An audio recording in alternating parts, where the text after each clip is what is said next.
2023 marks the 75th anniversary of the Omega Seamaster, which was first released in 1948. And although most people would never have known about this hallmark, Omega wanted to bring this to light. So they released an underwater-inspired summer blue collection, which has a special version of each Seamaster in it. While summer is almost over, these pieces will last forever and always be special. So today we are reviewing the Seamaster Summer Blue Divers 300M on rubber strap to see if this is really worth trying to find versus the blue version or even the no time to dive version.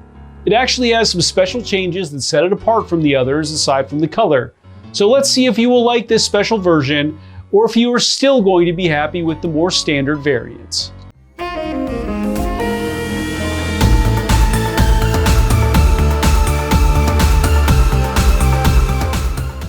What's up everyone, it's Chris with the Little Treasury channel. Welcome back. This is where we bring you original and in-depth watch content at least once per week. If you haven't already, please make sure to hit the subscribe button and hit the notification bell to be alerted as soon as we upload. I'm from Little Treasury Jewelers, which is located in Gambrills, Maryland. And it's where you go when you're in the know. As always, the watches that I review are for sale and can be purchased, so please see the description below to contact us. If you're just joining us now, I'll go over the watch's detailed measurements and features, and then I'll offer my personal opinion at the end. In our last video, I reviewed the Oris Hank Aaron limited edition Pointer date and found that the Atlanta Braves color scheme was very nostalgic. I recommend this one for anyone who is a baseball fan or just a fan of the legendary Hank Aaron in particular.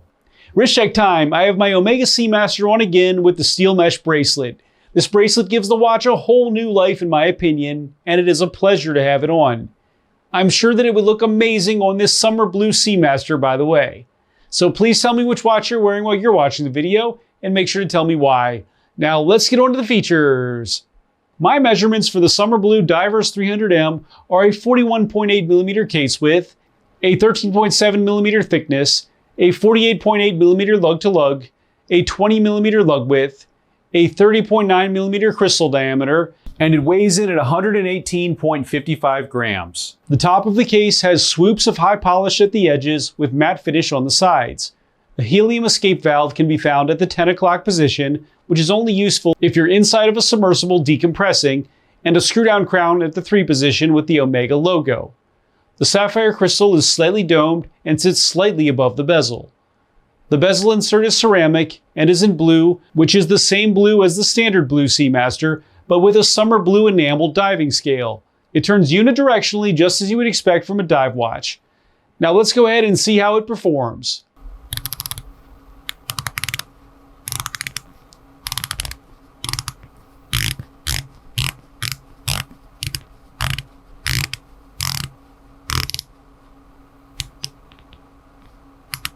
This is shockingly stiff, and it actually feels different from all the other Seamasters for some reason. I don't know if my model here is just stiffer or if they actually changed something, but it really is stiff. The dial is in a PVD-treated gradient summer blue tone with laser engraved waves to give it depth and is made out of ceramic zirconium oxide. The dial markers are all applied in silver with summer blue areas in the center and are rectangles for the 3, 6, and 9 with dual rectangles at the 12 and circles for the rest. Around the edge, you will see brackets in summer blue that represent the minutes in between the large markers. Omega, Seamaster, and Professional can be found in white at the top center of the dial. The hour and minute hands are rhodium-plated and are silver-toned in sword style, with a simple line second hand and an orb near the tip. ZR02 can be found faintly below the hands, which means zirconium oxide. Co-Axial Master Chronometer 300M/1000 feet can be found at the bottom middle portion in white.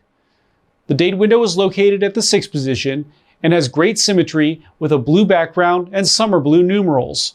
Lube can be found on all dial markers and on the hour hand in a special summer light blue hue, and green on the minute hand and pip of the bezel. The case back is closed and has the commemorative Seamaster logo depicting a trident-bearing Poseidon and 2 seahorses, which is a combination of Omega's 1956 original and the brand's current design. The movement is Omega's 8800 automatic Co-Axial calibre, which is meta certified to be between losing 0 and gaining 5 seconds a day. It has a 55-hour power reserve, beats at 25,200 beats per hour, and is anti-magnetic to a crazy 15,000 Gauss. Being coaxial, this will give you a service interval of 6 to 8 years, which is significantly longer than the usual 3 to 5 that you see on most watches.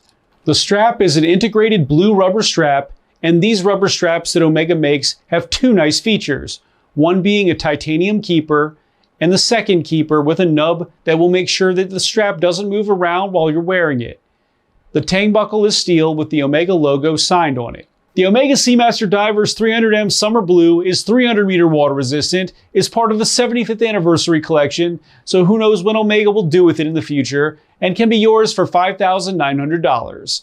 Now for my personal opinion. So I have to say that this is a very pleasant surprise. The dial actually looks like it's underwater, and it's executed so well. Every time I look at it, I feel like I'm snorkeling or something like that, and it looks really great. The gradient is definitely noticeable and almost looks holographic, which I think is awesome. With the summer blue colored markers and the diving scale, it really finishes the underwater feel of this piece. I also like how the case back is closed on it with the Poseidon and the seahorses logo, which for me is really an iconic part of the Seamaster and feels to me more at home than the display case back on my blue Seamaster, although a closed case back is totally not needed with these master chronometer movements for anti-magnetism. If you compare the blue Seamaster and the summer blue, you will see that the blue really is a much louder watch, with a vivid blue dial and white markers that really stand out. The summer blue is a notch down in loudness from the blue, since the dial, while very fascinating, is not as bright and reflective as the blue. And the summer blue falls between the under the radar subdued look of the Bond and the brightness of the blue Seamaster. So I will go ahead and recommend the summer blue to anyone who wants a very special and mesmerizing dialed Seamaster, and who thinks that the blue dial standard version is just too bright, and maybe the Bond is just too subdued. Thanks for watching today, everyone. I really hope that you enjoyed the video. And of course, if you did, please make sure to hit that subscribe button, give this video a like, and share with all of your friends and your family members too. I look forward to seeing you next video.